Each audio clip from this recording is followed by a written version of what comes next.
2026 June 22 ബാംഗ്ലൂരിലെ IT ഹബ്ബായ KR പുരത്തെ CK ഹള്ളിയിലെ ഒരു apartment.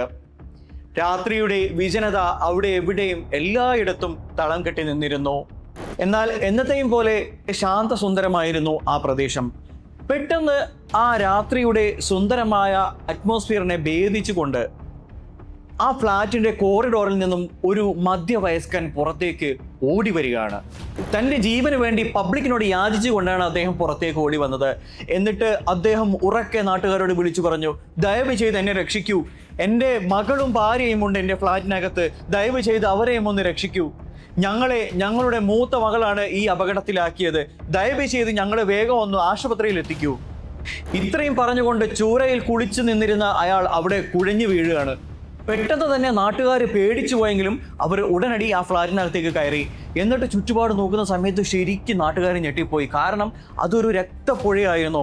അവിടെ ആ പുറത്തേക്ക് ഓടി വന്ന ആളിൻ്റെ ഭാര്യയും ഇളയ മകളും രക്തത്തിൽ കുളിച്ചിങ്ങനെ കിടക്കുകയാണ്. അവർ പരിശോധിക്കുന്ന സമയത്ത് അവർക്ക് ജീവനുണ്ടോ ഇല്ല എന്നുള്ളത് മനസ്സിലാവുന്നില്ല. അവർ പെട്ടെന്ന് തന്നെ പോലീസിനെ വിവരം അറിയിക്കുകയാണ്.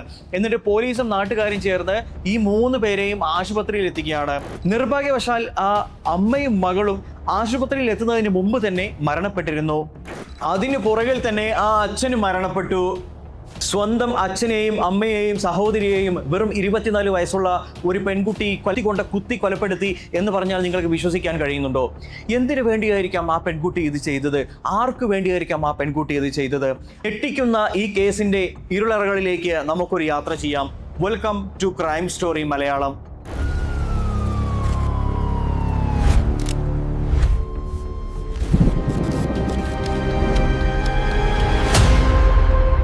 സോമസുന്ദരൻ എന്ന 55 വയസ്സുകാരൻ.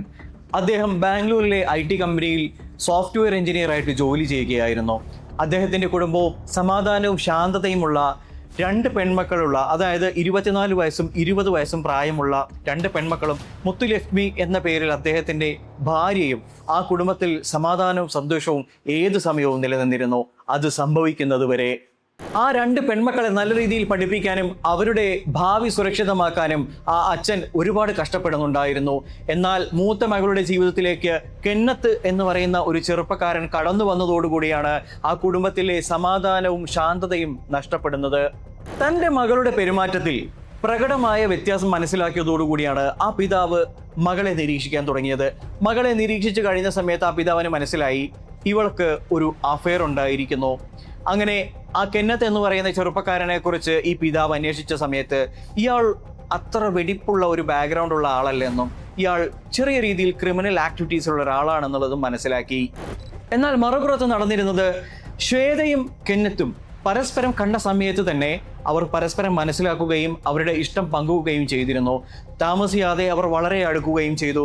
ഈ സാഹചര്യത്തിലാണ് ഈ പിതാവ് ഇതെല്ലാം കണ്ടുപിടിക്കുന്നത്. ഇത് കണ്ടുപിടിച്ചതോടുകൂടി ഇയാളുടെ ബാക്ക്ഗ്രൗണ്ട് മനസ്സിലാക്കിയ പിതാവ് തൻ്റെ മകളെ തിരുത്താൻ ശ്രമിക്കുന്നു. അതെല്ലാ പിതാക്കന്മാരുടെയും എല്ലാ മാതാപിതാക്കളുടെയും അവകാശമാണ്. തങ്ങളുടെ മക്കൾ തെറ്റിലേക്കാണ് പോകുന്നത് എന്ന് മനസ്സിലാക്കി കഴിഞ്ഞാൽ അവരെ തിരുത്താനും ഉപദേശിക്കാനുമുള്ള അവകാശം ഓരോ മാതാപിതാക്കൾക്കുമുണ്ട്. അതുകൊണ്ട് തന്നെ തൻ്റെ മകളെ തിരുത്താൻ ആ പിതാവ് ശ്രമിച്ചു. എന്നാൽ മകളുടെ ഭാഗത്ത് നിന്നും വന്ന മറുപടി വളരെ വ്യത്യസ്തമായിരുന്നു. തൻ്റെ സ്വാതന്ത്ര്യത്തിൽ താങ്കൾ ഇടപെടേണ്ട ആവശ്യമില്ല എന്നായിരുന്നു ആ മകളുടെ അച്ഛനോടുള്ള മറുപടി. ഒടുവിൽ മാതാപിതാക്കളുടെ ഉപദേശം സഹിക്കാൻ കഴിയാതെ ഈ പെൺകുട്ടി ആ വീട് വിട്ടിറങ്ങുകയാണ്. പിന്നീട് കെന്നത്ത് എന്ന് പറയുന്ന തൻ്റെ ബോയ്ഫ്രണ്ടുമായി CK ഹള്ളിയിലെ ഗ്രീൻ അപ്പാർട്ട്മെന്റിൽ അവർ ലിവിങ് ടുഗദറായിട്ട് താമസം തുടങ്ങി. എന്നാൽ ഈ ശ്വേതയും കാമുകനും ജോലിക്കൊന്നും പോകാൻ താല്പര്യമുണ്ടായിരുന്ന ആളുകളായിരുന്നില്ല. പക്ഷേ ഇവർക്ക് ആഡംബര ജീവിതം നയിക്കുകയും വേണം. അവർ ഇതിനു വേണ്ടി ഒരു വഴി കണ്ടുപിടിച്ചു. പെൺകുട്ടിയുടെ അച്ഛനെയും അമ്മയെയും ഓരോ കാര്യങ്ങൾ പറഞ്ഞ് പാട്ടിലാക്കി. അവരറിയാതെ കൃത്രിമ രേഖകൾ ചമച്ചെടുത്തു. പിന്നീട് അതൊരു ബാങ്കിൽ പണയം വെച്ചുകൊണ്ട് ഏകദേശം 30 ലക്ഷം രൂപ അവർ ലോണായി എടുത്തു. പിന്നീട് ബാങ്കിലേക്ക് EMI പോവാത്ത സാഹചര്യത്തിൽ അച്ഛനായ സോമസുന്ദരന് ബാങ്കിൽ നിന്ന് ഇന്റിമേഷൻ പോവുകയാണ്. അപ്പോഴാണ് താങ്കൾ ചതിക്കപ്പെട്ട വിവരം ഈ മാതാപിതാക്കൾ മനസ്സിലാക്കുന്നത്. കാര്യങ്ങൾ ചോദിച്ചറിയാനും തങ്ങളുടെ മകളെ തിരുത്താനും അവൾ ഓക്കെ ആണെങ്കിൽ അവളെ തിരിച്ചു വിളിച്ചു കൊണ്ടുവരാനും വേണ്ടി ആ മാതാപിതാക്കളും സഹോദരിയും കൂടി ഈ കെന്നത്തിൻ്റെയും ശ്വേതയുടെയും ഫ്ലാറ്റിലേക്ക് 2026 ജൂൺ 22 പോവുകയാണ്. ഇവരൊരു വൈകുന്നേരമായിരുന്നു പോയിരുന്നത്. കെന്നത്തും ശ്വേതയും പാരൻസിനെ കണ്ടതോടുകൂടി പരസ്പരം തർക്കിക്കാൻ തുടങ്ങി. ആ തർക്കം ഒടുവിൽ പാരൻസിലേക്കായി. അവർ നിങ്ങൾ എന്തിനു വേണ്ടിയാണ് ഞങ്ങളെ ചതിച്ചത്? നിങ്ങൾക്ക് സ്വന്തം കാശ് കണ്ടെത്താൻ കഴിയില്ലെങ്കിൽ നിങ്ങൾ ഇത്തരത്തിലുള്ള ആഡംബര ജീവിതം നയിക്കാൻ പാടുണ്ടായിരുന്നോ? ഇത്തരത്തിലുള്ള ചൊടിപ്പിക്കുന്ന ചോദ്യങ്ങൾ അവരോട് ചോദിച്ചു. അങ്ങനെ ഈ തർക്കം നീണ്ടുപോയി. തർക്കത്തിനൊടുവിൽ അവസാനം ശ്വേത തൻ്റെ പാരൻസിനോട് പറയുകയാണ് ആ വീട്ടിൽ നിന്നും ഇറങ്ങിപ്പോകാൻ. തർക്കം മൂർച്ഛിച്ചു കൊണ്ടേയിരുന്നു. പാരൻസ് ആ വീട്ടിൽ നിന്നും ഇറങ്ങിപ്പോകാൻ തയ്യാറുമായിരുന്നില്ല. ഒടുവിൽ ശ്വേത കിച്ചണിൽ പോയി 2 കത്തി എടുത്തു കൊണ്ടുവരികയാണ്. എന്നിട്ട് തൻ്റെ കാമുകന് ഒരു കത്തി കൊടുത്തു, ഒരു കത്തി തൻ്റെ കയ്യിലും വെച്ചു. എന്നിട്ട് തൻ്റെ കാമുകനായ കെന്നത്തിനോട് പറയുകയാണ് ചെന്ന് അമ്മയെ കുത്തി വീഴ്ത്താൻ. അച്ഛൻ മുമ്പിലേക്ക് ചാടി വീണു. ഈ സമയത്താണ് ശ്വേത ആ കത്തി കൊണ്ട് അച്ഛനെ കുത്തി വീഴ്ത്തുന്നത്.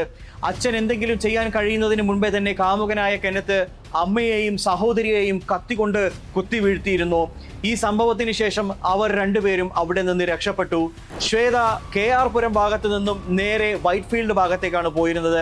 എന്നാൽ കാമുകൻ മറ്റൊരിടത്തേക്കുമാണ് പോയിരുന്നത്. അപ്പോഴേക്കും പോലീസ് അന്വേഷണം ആരംഭിച്ചിരുന്നു. അന്വേഷണം ആരംഭിച്ച് 2 ദിവസത്തിനകം തന്നെ അവർ പ്രതികളുടെ രേഖാചിത്രം പുറത്തുവിട്ടിരുന്നു. പോലീസ് അവരുടെ CCTV ദൃശ്യങ്ങളും അതേപോലെ മൊബൈൽ ടവർ രേഖകളും പരിശോധിച്ചുകൊണ്ട് അന്വേഷണം ഊർജിതമാക്കി. തുടർന്ന് പുതുച്ചേരി ഭാഗത്തു നിന്നും ശ്വേതയെ അവർ അറസ്റ്റ് ചെയ്തു. തുടർന്ന് അധികം വൈകാതെ തന്നെ നാട്ടുകാരുടെ ഇൻഫർമേഷൻ പ്രകാരം കാമുകനായ കെന്നത്തിനെയും അവിടെ നിന്ന് അറസ്റ്റ് ചെയ്തു. എന്നാൽ പോലീസിന്റെ ചോദ്യം ചെയ്യലിൽ ശ്വേതയ്ക്ക് യാതൊരു കുറ്റബോധവും ഉണ്ടായിരുന്നില്ല. പോലീസ് ശ്വേതയോട് ചോദിച്ചു, താങ്കൾ എന്തിനു വേണ്ടിയാണ് ഈ ക്രൂരകൃത്യം ചെയ്തത്? മരിച്ചു പോയത് താങ്കളുടെ അച്ഛനും സഹോദരിയും അമ്മയുമാണ്. ശ്വേത അവർക്ക് നൽകിയ മറുപടി ഇപ്രകാരമാണ്: എൻ്റെ സ്വാതന്ത്ര്യത്തിൽ അവർ ഇടപെട്ടു. എനിക്കത് സഹിക്കാൻ കഴിയുമായിരുന്നില്ല. എനിക്ക് വല്ലാതെ ദേഷ്യം വന്നു. അതുകൊണ്ട് തന്നെ ഞാൻ അവർ ഇല്ലാതെയാക്കി. പക്ഷേ ഇതൊരു മതിയായ കാരണമായി പോലീസ് കണ്ടിരുന്നില്ല. പോലീസ് ബാക്ക്ഗ്രൗണ്ട് അന്വേഷണം നടത്തിയ സമയത്ത് പോലീസിന് മനസ്സിലായി ഇവർക്ക് യാതൊരു ജോലിക്കും പോകാതെ ആഡംബര ജീവിതവും അതേപോലെ ഇവരുടെ കാമവും തീർക്കണമായിരുന്നു. അതിനുവേണ്ടിയാണ് ഇവർക്ക് വിലങ്ങുതടിയായി നിന്നിരുന്ന ഇവരുടെ പാരൻസിനെ അവർ ഇല്ലാതാക്കിയത്. പണത്തോടുള്ള ആർത്തിയും ആഡംബര ജീവിതത്തോടുമുള്ള അത്യാർത്തിയുമാണ് സ്വന്തം രക്തത്തെ തന്നെ ഇല്ലാതാക്കാൻ ഈ പെൺകുട്ടിയെ പ്രേരിപ്പിച്ചത്. സ്വന്തം സ്വാതന്ത്ര്യത്തിനും ജീവിതത്തിനും വേണ്ടി സ്വന്തം മാതാപിതാക്കളെ ഇല്ലാതാക്കിയ ഈ പെൺകുട്ടിയെക്കുറിച്ച് നിങ്ങളുടെ അഭിപ്രായം എന്താണ്? തീർച്ചയായും നിങ്ങളുടെ അഭിപ്രായം ഈ വീഡിയോയ്ക്ക് താഴെ കമന്റ് ചെയ്യാൻ മറക്കരുത്. ഞങ്ങളുടെ ഈ ചാനൽ സബ്സ്ക്രൈബ് ചെയ്യാതെ കാണുന്നവരാണോ നിങ്ങൾ? തീർച്ചയായും ഞങ്ങളുടെ ചാനൽ സബ്സ്ക്രൈബ് ചെയ്യാൻ മടിക്കരുത്.